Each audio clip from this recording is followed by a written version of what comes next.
Seguridad, para la definición, esta es una palabra que viene del latín securitas y hace foco en la característica de seguro, es decir, no registra peligros, daños, riesgos.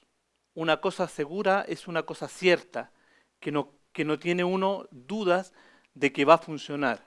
Por lo tanto, la seguridad es un estado donde las personas no perciben el peligro como tal. Pero, ¿qué es el peligro?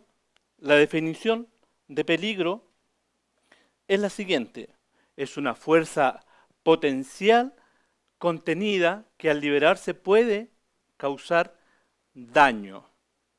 Es una definición un poco eh, fuera de lo común, poco ortodoxa, pero en realidad, si ustedes piensan bien, el peligro no es algo que se tenga en el momento. Por ejemplo, si uno ve un enchufe, ese es un peligro. Si es que uno lo manipula mal, el peligro se hace presente. Pero si no lo manipula, ¿cierto? Y uno pasa normalmente por el enchufe, la fuerza está ahí, es potencial. Depende mucho de si uno la usa bien o lo usa mal. Ahí causa, ¿cierto? O ahí se vuelve la condición de peligro.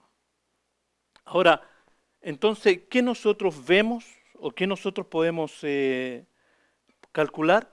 Nosotros no calculamos los peligros, ¿ya? Los peligros siempre están. Lo que nosotros siempre vemos y calculamos y vemos la magnitud son los riesgos, ¿ya? Porque el riesgo es la probabilidad que ocurra un accidente, junto con la severidad, ¿ya? Por lo tanto, el riesgo es lo que se puede medir en cuanto a la probabilidad que tengo que me suceda un accidente, junto con las consecuencias o la severidad que tenga ese accidente. Pero entonces, si el riesgo se mide y el peligro no, ¿cómo se unen? Hay algo que pocos meditamos, pero que está, que es la exposición. Es en la exposición donde el riesgo se hace real, ¿ya? Por ende, cuando la exposición aumenta, el riesgo y la severidad aumentan, ¿ya?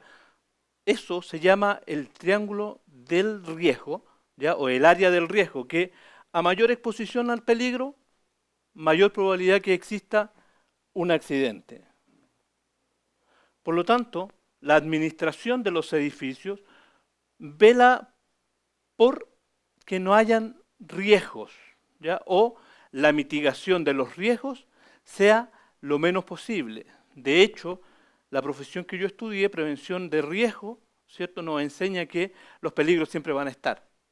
Lo que nosotros debemos cuidarnos es la exposición, ¿cierto?, a esos peligros. ¿Para qué? Para que la mitigación de los riesgos o la probabilidad de accidente sea lo menos posible. Es imposible que nosotros podamos erradicar el peligro, pero sí podemos mitigar o achicar, ¿cierto?, o acortar los riesgos y las consecuencias de este. Por lo tanto, nosotros vemos como una llave fundamental a los administradores de edificios, ¿ya? Aquellas personas que, como lo vamos a ver más adelante, tienen la responsabilidad única de poder cuidar sobre todo lo que son los espacios comunes donde ustedes tienen que ver mucho. Pero nosotros estamos aquí para ver tres herramientas que ustedes pueden tener, que la ley los ampara para tener. La primera es el plan de emergencia, que está ubicado en la ley 19.537, el artículo 36, habla acerca de que esta es una herramienta obligatoria para ustedes. Son todos administrados, seguramente por lo tanto todos saben que es obligación de ustedes tener lo que es el plan de emergencia. Pero además, una segunda herramienta que se ve, que se subvalora, es lo que es el reglamento interno, ¿ya? El reglamento interno ayuda en todas las empresas y todas las entidades que tengan un RUT legal deben tener el reglamento interno, ya sea que tengan un trabajador o tengan 50 trabajadores, todos tienen la obligación de tener un reglamento interno, ¿ya? ¿Cuál es la gracia del reglamento interno? Que el reglamento interno ayuda a la buena convivencia entre el que es administrador o jefe y entre los que son los empleados. Y esa buena convivencia también es un buen método o un buen medio para que los conflictos que se arman, que son naturales entre las personas, sean mitigados o sean apaciguados. ¿Por qué? Porque tienen todas las reglas claras. Y cuando están las cosas claras, difícilmente, ¿cierto?, la gente puede ver algún conflicto. Y el tercer aspecto o el tercer documento que es sumamente esencial para ustedes es un estudio de seguridad. Este estudio de seguridad, ¿cierto?, es la previa para tener lo que es el plan de emergencia. El estudio de seguridad ayuda a que ustedes, como administradores, vean los peligros que tienen su propio edificio, ¿ya? Puesto que, aunque hay edificios que son en cadena, son con las mismas constructoras, van repitiendo los edificios una vez tras otra vez, cada edificio tiene su propia deficiencia, ¿ya? ¿Por qué? Porque hay algunos edificios que son para oficinas, hay otros que son residenciales, hay otros que contienen servicios comerciales. Por lo tanto, cada edificio tiene su propia característica y tiene su propio problema. Y el estudio de seguridad ayuda a conocer o que ustedes sepan cuáles son los focos de problema o posibles problemas que pueden tener en el edificio. No solamente dentro del edificio, sino que un aspecto importante para muchos es el entorno. Pero, ¿qué es un plan de emergencia? Podemos leer la definición que dice lo siguiente: es el proceso por el cual se identifica por anticipado las necesidades, recursos humanos, financieros, materiales, técnicos, estrategias y actividades que permitan implementar las medidas necesarias para disminuir el impacto de una situación de emergencia. ¿Cómo se entiende? El plan de emergencia se hace antes que suceda alguna emergencia, ¿ya? Este plan debe, como lo vamos a ver más adelante, debe contener todos los posibles escenarios que ustedes enfrentan dentro del edificio y fuera de él, ¿ya? Me refiero a dónde están ubicados sus edificios, los que ustedes administran, en el centro, en la periferia, al frente, al lado, al costado tienen un banco, tienen alguna entidad estatal. Esos son focos de conflicto. Su edificio tiene mucho manejo de personas, las oficinas llevan muchas personas, las oficinas atienden hasta tarde. Y si son residenciales, ¿qué tipo de personas viven en su edificio? ¿Cuáles son los conflictos que hay ahí? ¿Hay algún lisiado que en el caso de alguna emergencia tenga que tener una atención especial? Esas son cosas que son importantes, puesto que al momento de tener algún evento, que nosotros somos el país más sísmico que existe en la Tierra, tienen que dar atención a esos eventos. ¿Para qué? Para que al momento de enfrentar el asunto ya sepan. Yo creo que todos ustedes saben que nuestra mente no crea nada nuevo. No somos capaces de crear nada nuevo.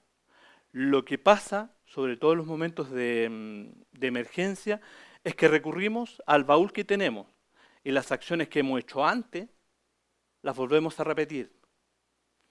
Tal es el caso de los niños, cuando los niños escuchan a sus padres tener terror a algo, las conductas se heredan. ¿Es por qué? Porque nuestro baúl cuando nacemos está vacío y las experiencias que vamos guardando después nos hacen reaccionar. Es por eso que el plan de emergencia cobra real interés cuando nos condiciona las conductas, no solamente nuestras, sino que de aquellas personas que están a nuestro cargo y las personas que nos han confiado realmente las vidas de ellos y de sus familiares. Esos son ustedes, personas que cuidan vidas de otras personas y la administración ha confiado en ustedes. la confección del plan de emergencia debe tener por lo menos 6 tópicos. Los objetivos deben ser claros, los alcances, hacia dónde va, cuál es la utilidad que tiene, ¿cierto?, el plan de emergencia para mí, cómo voy a actuar, cuáles son, ¿cierto?, los alcances reales de mi plan, o en otras palabras, para qué me sirve. Eso debe ir dentro del mismo plan. Siempre y en todo plan hay personas que son responsables. ¿Quién es responsable del plan en mi edificio? ¿Soy yo? Si yo soy administrador, normalmente los administradores no están dentro de los edificios. O si uno tiene una administración o más de una administración, pasa poco en los edificios. Entonces, ¿cómo puedo yo saber quién es el responsable de dirigir? ¿Puedo hacerlo no estando ahí? ¿Qué funciones van a cumplir las personas? Como ya les comenté, nuestros actos son siempre presabidos, ¿ya? O si nosotros nos entrenamos, nuestros actos van a estar bien dirigidos. Y cuando vienen las funciones claras y uno puede repetirlas una y otra vez, ¿cierto?, el plan de emergencia cobra real sentido. Y el procedimiento a seguir, identificando cada emergencia, es una obligación. Es de perogrullo, pero es un plan de emergencia. ¿Cuál es el objetivo que ustedes perseguirían de un plan de emergencia? Organizado, muy bien. O que el plan de emergencia también me ayude a eso, ¿cierto? A tener parámetros claros. Tenemos el cuidado, tenemos la organización. ¿Qué otra cosa nos puede ayudar el plan de emergencia? Los objetivos son reales. Objetivos reales, buen punto. ¿Verdad? Que no vaya a ser que nos pidan una cosa o nos exijan una cosa que son irrealizables. Ese plan de emergencia de frentón no me sirve. ¿Qué otra cosa puede ser interesante en el plan de emergencia? Pero eso depende de los administradores, principalmente, porque son los administradores los que reciben el plan de emergencia y tienen una obligación, sobre todo lo que es el reglamento interno, de darlo a conocer. Y de hecho, cuando ustedes reciban un reglamento interno, tienen 30 días una vez recibido para poder hacer cambios dentro del reglamento interno. Después de los 30 días se da por que ustedes aceptaron el reglamento interno, ¿ya? Lo mismo pueden hacer con el plan de emergencia. Puede ser que ustedes pacten un plan de emergencia, pero lo reciben y tienen derecho a decir, oye, pero esto me parece, y hacerlo aterrizar el plan de emergencia, ¿ya? Que es lo que debería ayudarnos. Pero hay algo que ustedes o que todos nosotros pasamos por alto y es sumamente interesante. El plan de emergencia debe tener dos cosas.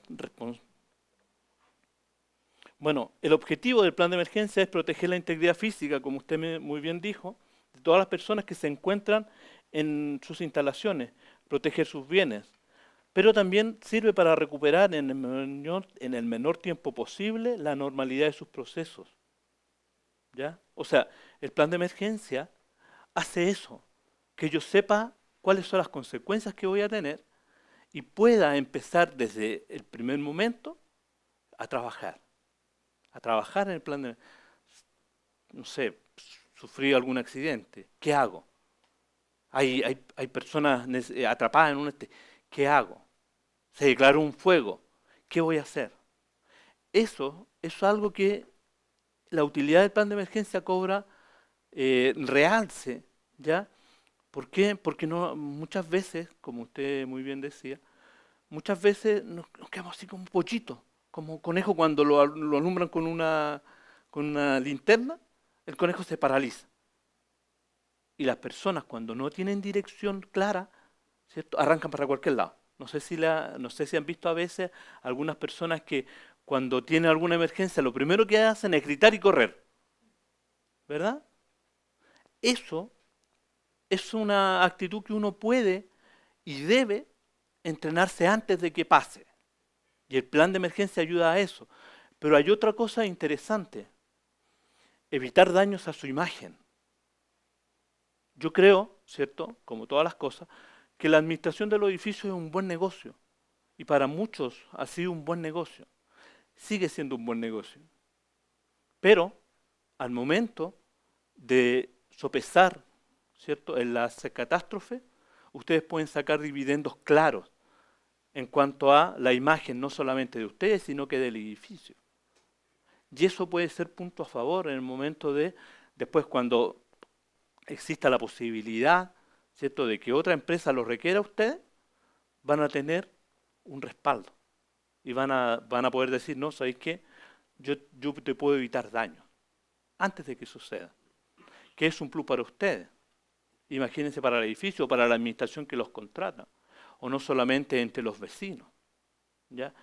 Eso también es un punto que podemos considerar en cuanto a lo que es el objetivo que debe tener mi plan de emergencia. Claro, puede ser mi sello. No, si yo doy seguridad. Y de hecho, si ustedes no sabían, la palabra seguridad viene Securitas, como decía, pero era una diosa griega. ¿Ya? Y los griegos creían que uno podía entregar la vida por la otra persona. ¿Por qué? Porque significaba eso.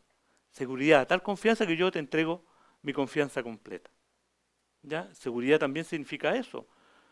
Todos nosotros, ¿cierto?, cuando vemos que algo funciona, lo damos a conocer. Pasa con los doctores. Si uno está enfermo y ve a otra persona enferma, lo primero que hace, le receta un medicamento que a uno no funcionó, o le receta el doctor. No, sabes que yo conozco a tal persona y me funcionó muy bien. ¿Ya? Lo mismo pasa con ustedes como administradores. La publicidad que ustedes se hacen por hacer bien las cosas es impagable. Y la fidelidad que logran de vuelta también es impagable. ¿Por qué? Porque estamos en un océano. La oferta y demanda, ¿cierto?, ha hecho que todas las cosas sean eso. Si yo estoy bien en un lado, seguramente me va a salir la oportunidad para otro lado. La fidelidad que tenga la administración conmigo es impagable, ¿ya? Porque si yo le doy seguridad, la administración, independiente a lo que llegue, los va a preferir a ustedes.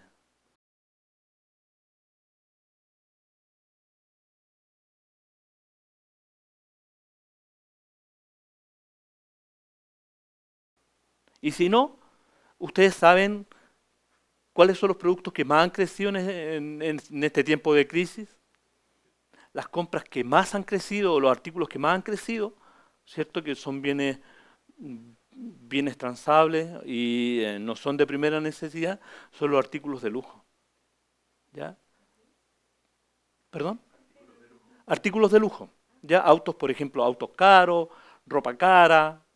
¿Por qué? Porque la gente busca también eso, seguridad. Seguridad en el barrio, seguridad en el colegio, seguridad en nuestras vidas, ¿cierto? Cuando no tenemos seguridad, tendemos a buscar lo que nos da seguridad. Por lo tanto, ustedes también pueden transformarse en eso, en un símbolo de seguridad. ¿Cómo? Teniendo lo que la ley los faculta, ¿ya? Porque estos son temas legales, los 3 temas que yo les di, los faculta la ley para poder obtenerlo. Hay dos tipos de mecanismos que a ustedes les van a servir mucho, ¿ya? La protección pasiva. ¿Qué es la protección pasiva? La infraestructura, las redes húmedas, las redes secas. Las redes húmedas y las redes secas podemos considerarlas como activas, pero, por ejemplo, las escaleras de seguridad o las zonas verticales de seguridad. ¿Las puertas de emergencia están en la protección pasiva? En la protección pasiva porque son estructurales, ¿ya? Todo lo que sea estructural del edificio, escaleras, zonas verticales, ¿cierto?, lo que vienen con los extractores de aire, ¿cierto? Esos son cosas que ustedes tienen a la mano y vienen con la estructura, ya no hay nada que hacer si no existen, hay que ver la forma de estructurar el asunto. Si los edificios son antes del año 70, no tienen 2 escaleras, por ejemplo, que hoy día es exigible 2 escaleras dependiendo mucho de la cantidad de pisos, de 7, 8 pisos hacia arriba, lo que dicta la norma, ¿ya? O la ordenanza general de construcción y urbanismo, ¿ya? Pero las escaleras o las zonas verticales donde la gente puede escapar, esa es una protección pasiva para ustedes. que pueden sacarle mucho si la conocen. La otra son los chaps de basura.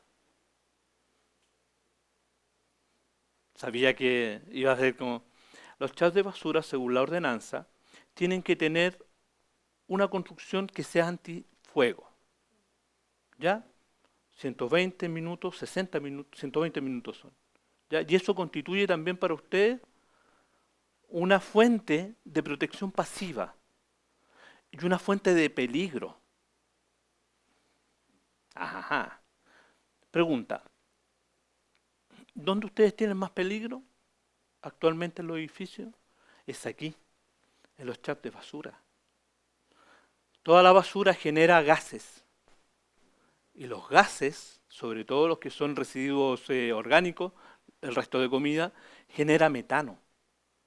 Y el metano es un gas sumamente peligroso, donde la más mínima llamita o chispa genera una explosión.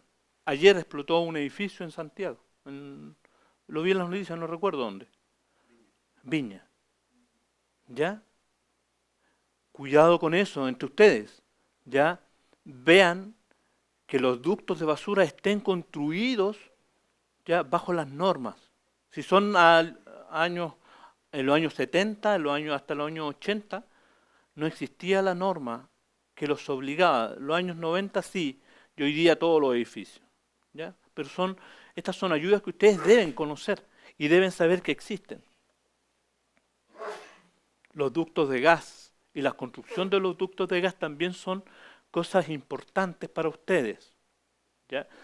¿Cuántos de ustedes saben cuál es la norma en cuanto a los ductos de gas y a las tapas de los ductos? ¿Ya? La norma es estricta en cuanto a eso. Las puertas de los chaps del gas deben ser metálicas y deben ser selladas y tener cerradura automática. Ojo con eso. ¿Ya? Muchos chaps, hemos recorrido muchos edificios, no cumplen con la norma. ¿Ya? Si son de los años 70 están bajo norma porque no están. Pero de todas maneras, si hay algún problema, lo primero que tienen que hacer es cortar el gas.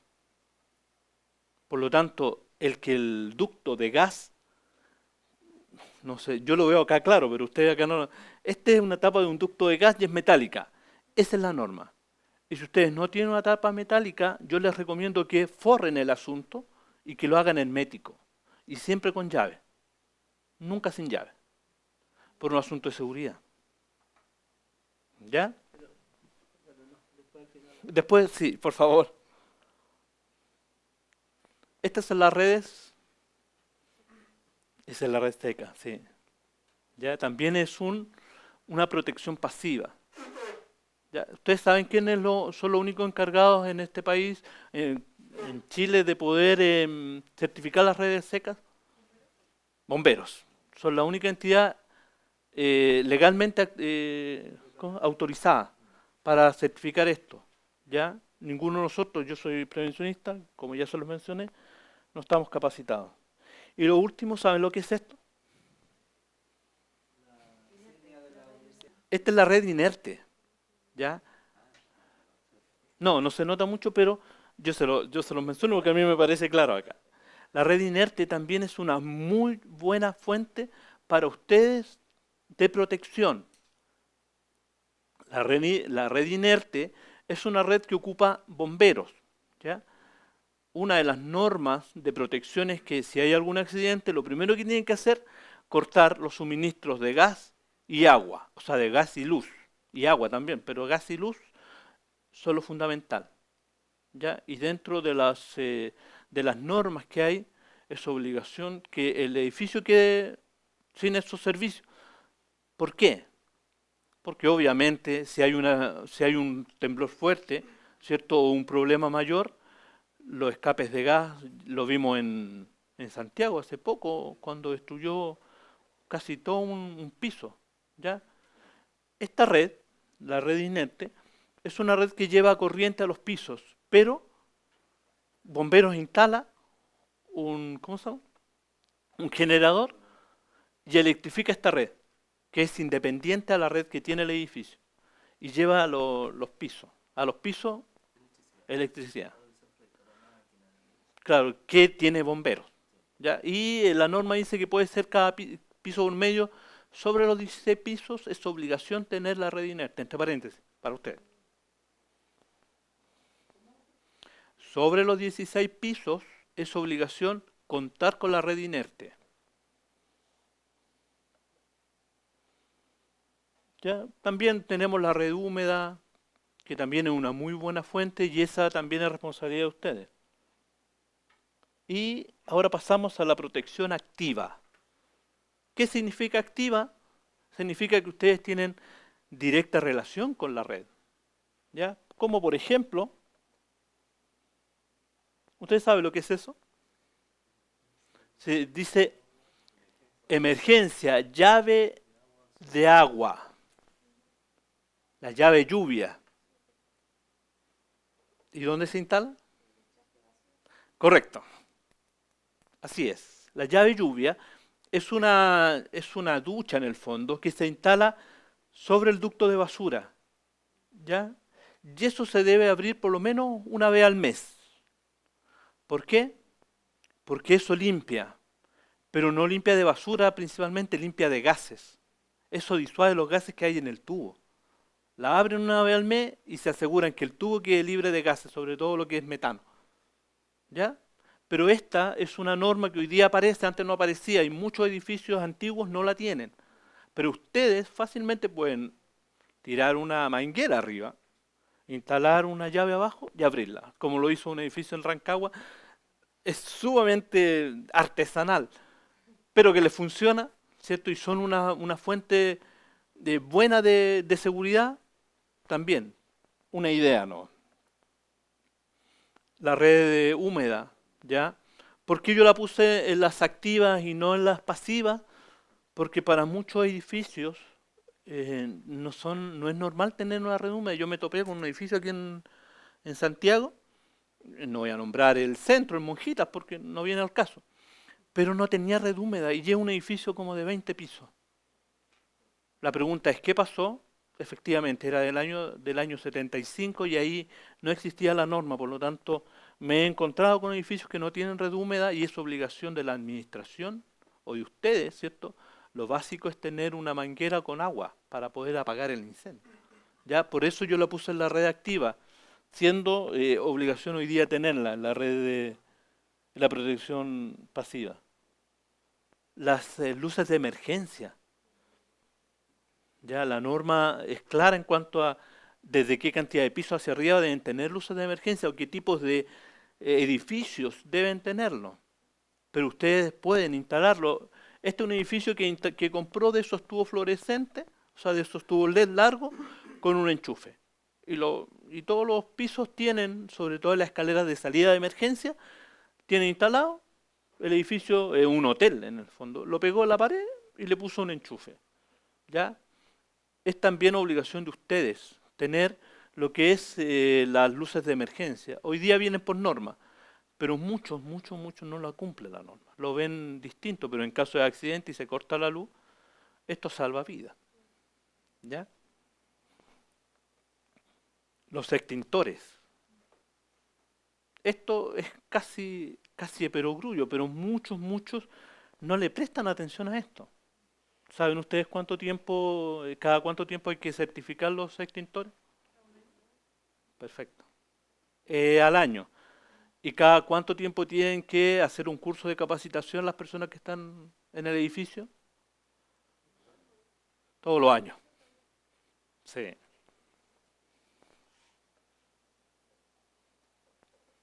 Y lo otro, que también me he topado con edificios que no tienen, son las bocinas y los extractores y los captores,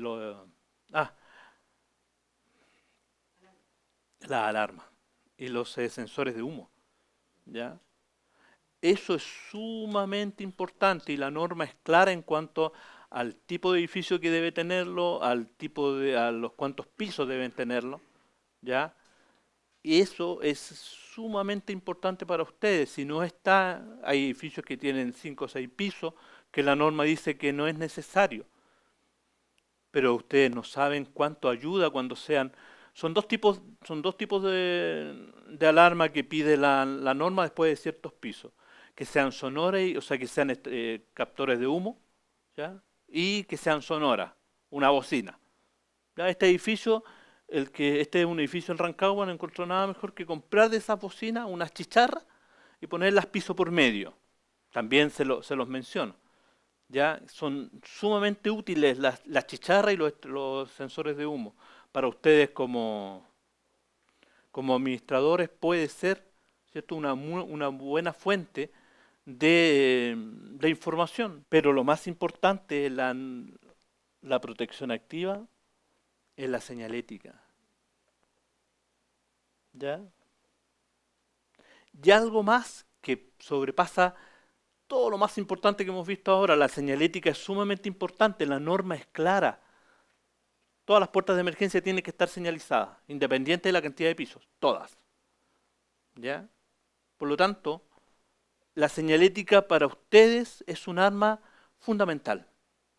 ¿Ya? Ninguno de ustedes debería ver esto. Yo he visto edificios que se despreocupan, ¿ya? Se despreocupan de la señalética, siendo que los edificios son fuentes de tránsito de muchas personas que viven ahí, que no viven. En caso de emergencia, acuérdense de que la señalética es fundamental. Los planos de evacuación también de los edificios. Ustedes deberían preocuparse que en cada piso, ¿cierto?, como lo dicta la norma, tengan un plano de evacuación. Es de perogrullo muchas veces porque ahí está la puerta, ¿verdad? Pero, ¿y si la persona es nueva? Visita y no sabe, o si la señalética falta, ¿ya? Los planos de evacuación son sumamente engorrosos porque lo ideal son que pongan con una flechita, ¿cierto?, o un dibujo ahí donde están los extintores, donde está la red. Pero en caso de emergencia, que es lo que estamos viendo, son sumamente útiles. Por lo tanto, si lo pueden implementar, lo otro que sobrepasa todo lo que ustedes han visto hasta ahora, la capacitación, señores. La capacitación es fundamental. Nada de lo que hemos visto sirve de nada si es que ustedes no le dicen al personal o lo capacitan. El extintor, por ejemplo, muchos conserjes no tienen ni idea cómo funciona un extintor, siendo que es sumamente fácil. Pero es pesado, hay muchos que son pesados, y otro que la gente en un momento de emergencia no sabe qué hacer. Nos pasa a nosotros. Muchas veces, ¿viste? Sí, claro. Uno de los problemas fundamentales de la capacitación, sobre todo lo que son los extintores, es que la persona lo toma y se le cae. Y tienen dos problemas. Uno que es el incendio no se apagó, y el otro que tienen normalmente un conserje con una pata menos, ¿cierto? Y le eleva los costos porque tienen que mandarlo a la mutual, después vienen la emergencia.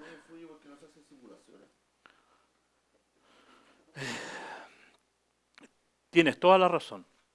Ahora, las simulaciones, las capacitaciones, todo eso es una protección activa. Pero ¿de quién depende la capacitación? ¿Del conserje? ¿Han visto alguna vez que algún conserje se ofrezca para ir a hacer un curso? Claro, o del administrador en este caso. Por lo tanto, el que se haga una capacitación una vez al año, que es lo que exige la norma, sobre todo de lo que son cosas básicas, es fundamental. No porque lo dicta la norma, sino que ustedes tienen un arma, ¿cierto?, que puede ayudar en un momento de extrema emergencia. A un tipo capacitado no hay cómo pagarle. Porque el tipo está despierto, pesca el extintor, ¡pum! ¿Qué pasa con la emergencia cuando una persona se cae? Ustedes saben cuál es la altura que puede trabajar una persona sin arnés o sin poner un andamio, por ejemplo. 1,80 m. Eso dice la norma. Después de eso, andamio y cuerda de vida. ¿Ya? ¿Cuántos conserjes no limpian vidrio sobre los 2 metros? Esos son armas que ustedes tienen, que pueden usarlas. O sea, la capacitación no solamente de ellos, de ustedes. Vean lo que son la capacitación como algo fundamental.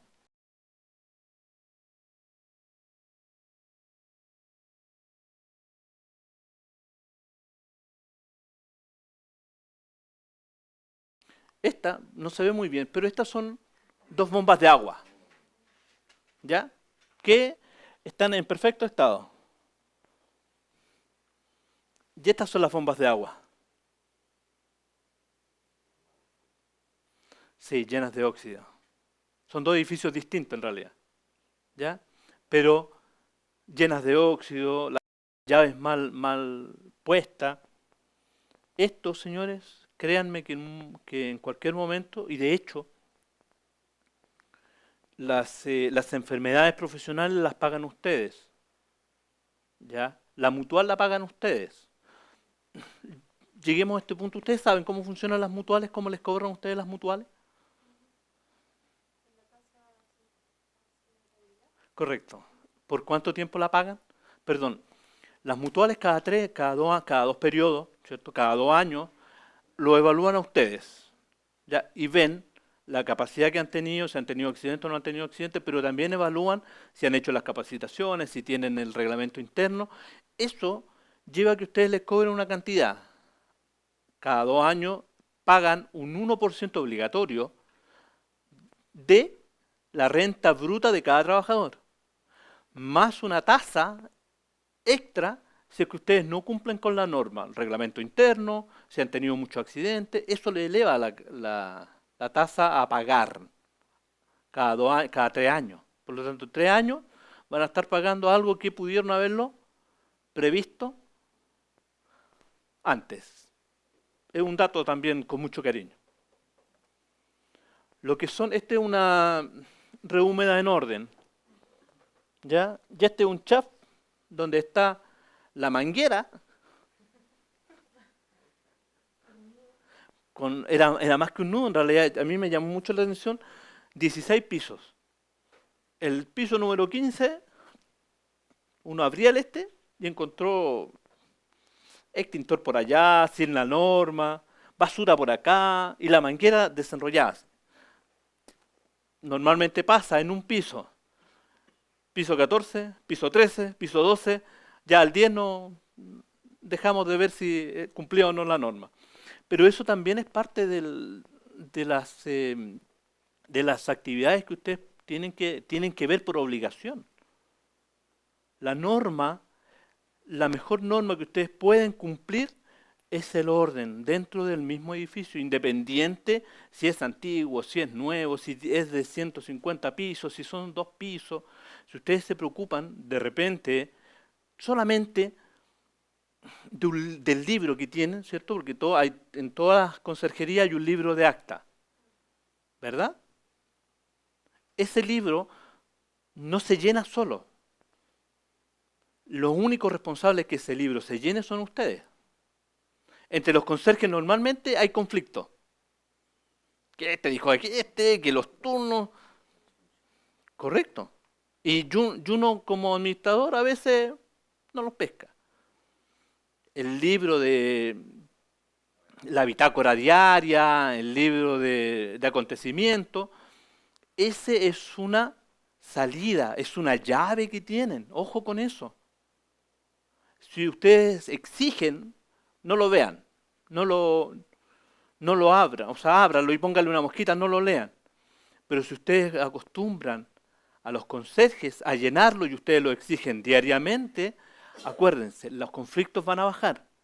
¿Por qué? Porque ustedes les van a encargar a los conserjes, si pasa algo, lo anotan. Y de repente son unos testamentos horribles, que este me dijo que pasó, que la señora de allá, que el 10.º piso. Ahora, eso ayuda a que la persona que está a cargo, muchas veces, solo, atendiendo a muchas personas, todos los caracteres pasan por ahí, y el conserje tiene que enfrentarse a todo eso, ¿cierto? Más encima un jefe que uno no le tiene buena, oye, este viejo, ¿cierto? Llega a la casa y más encima lleva todos esos problemas. Cuando la persona puede expresar lo que le pasa en el día, créanme ustedes, es una muy buena fuente, ¿cierto?, de relajo. Yo se lo digo porque fui conserje. cuando estaba estudiando. Y me gustaba el trabajo en realidad. Pero era una fuente, todos los días habían problemas. Y el hecho de tener un libro donde anotar y exigir ese libro, ustedes como administradores, aunque no lo lean, créanme, les va a ayudar mucho a aminorar los conflictos. Esto es algo que me interesa que ustedes lo vean. ¿Quiénes incluye o quiénes se incluye, cierto, en los planes? Son esas personas. La administración, ¿por qué? ¿Por qué se figuran ustedes que son parte fundamental ustedes? Muy buen comentario. ¿Quiénes son los responsables de los espacios comunes del edificio? ¿Los conserjes? La administración. Por lo tanto, ¿quién es el encargado de mantener los espacios comunes en buen estado? Por lo tanto, ¿quiénes son los principales responsables del plan de emergencia? La administración. Correcto. Ahora, los conserjes. Los conserjes, ustedes no están en los edificios normalmente. O si están, cierran la puerta. ¿Cierto? Y después le preguntan al conserje, oye, después me informáis.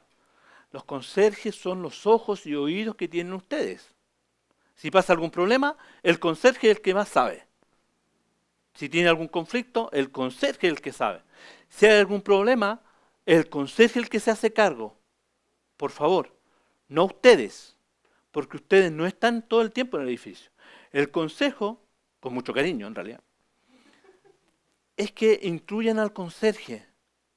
Mantengan al conserje empoderado de que si hay alguna emergencia, el conserje es el encargado de la administración de la emergencia. Ya el conserje está en la conserjería, perdón la redundancia, pero funciona. Está en la conserjería y lo normal es que el conserje no se mueva de ahí. Correcto. Y el administrar el peligro. Ya sabéis que tú andas a cortar esto, andas a cortar aquello. Y si tienen dos conserjes por turno, empoderen a uno sobre el otro.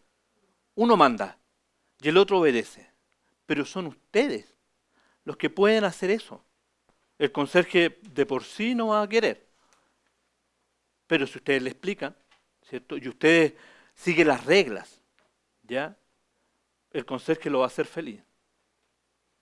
Y hay algo que ustedes también pueden contribuir. ¿A qué se le figura que es un líder de piso? Hay situaciones, ¿cierto?, donde tienen 10 pisos. No tienen 10 conserjes, tienen uno. ¿Cómo pueden hacer que el plan de emergencia funcione? En la emergencia, en realidad, busquen a personas que estén en el edificio normalmente, que tengan las capacidades físicas de poder hacerse cargo de la emergencia y empodérenlo. Compren un brazalete y hagan toda una fiesta para los líderes de piso y le explican, ¿saben qué? En este piso hay 2 personas incapacitadas. Usted como líder de piso, cuando sucede una emergencia, toma a todas las personas, los ayuda y los lleva a la zona vertical de seguridad, a la escalera. Pero cuando hay una persona que se hace cargo de la emergencia, créanme que todo el resto se alinea. Sí les aseguro, ¿cierto?, que no es necesario que en todos los pisos haya.